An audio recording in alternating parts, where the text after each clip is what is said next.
الرحمن الرحیم۔ السلام علیکم۔ 10ویں جماعت کی اردو کی نئی کتاب اور 9ویں جماعت کی اردو اسلامیات اور انگلش پنجاب بورڈ کے نوٹس PDF اور ہارڈ کاپی میں خریدنے کے لیے دیے گئے نمبرز پر رابطہ کریں۔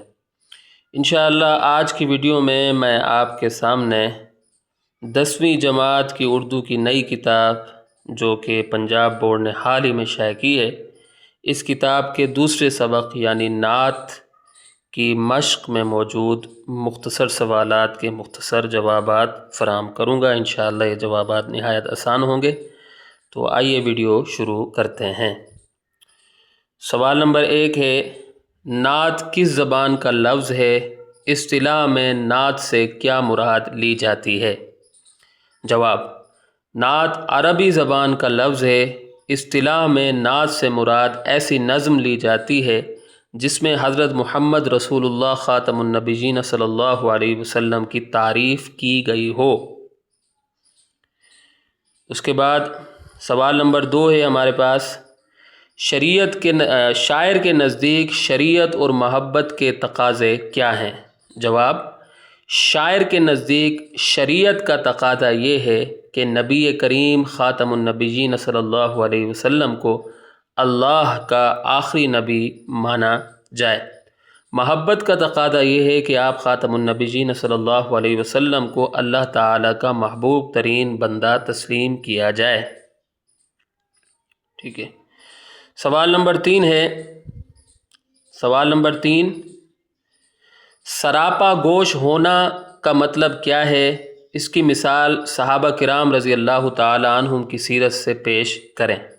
جواب، سراپا گوش ہونا کا مطلب ہے پوری توجہ سے سننا۔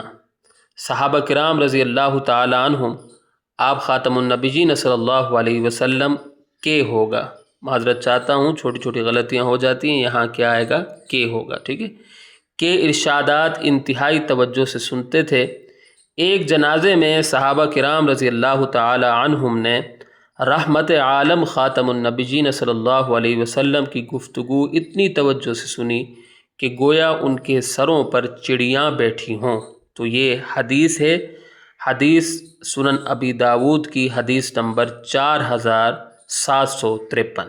ٹھیک ہے، باحوالہ میں نے بات کر دی ہے، باحوالہ حوالہ آپ کے سامنے آ گیا ہے تاکہ بات مستند ہو جائے۔ سوال نمبر 4 ہے، چشمہ آب بقا ایک تلمیح ہے، اس کی وضاحت کریں۔ جواب، چشمہ آب بقا سے مراد پانی کا وہ چشمہ ہے جس کے بارے میں روایت ہے کہ اس کا پانی پینے کے بعد انسان ہمیشہ زندہ رہتا ہے۔ شاعر کے مطابق رسول اکرم خاتم النبیین صلی اللہ علیہ وسلم کی محبت میں بہنے والے آنسو انہیں ہمیشہ ہمیشہ کے لیے زندہ کر دیں گے۔ سوال نمبر 5، نبی کریم خاتم النبیین صلی اللہ علیہ وسلم کا نام نامی سننے پر ایک مسلمان کو کیا کہنا چاہیے؟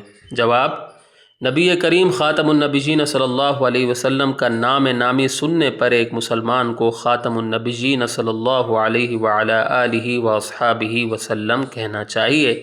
رسول اللہ خاتم النبیین صلی اللہ علیہ وسلم نے فرمایا، اس شخص کی ناک خاک آلود ہو جس کے سامنے میرا ذکر کیا جائے اور وہ مجھ پر درود نہ بھیجے۔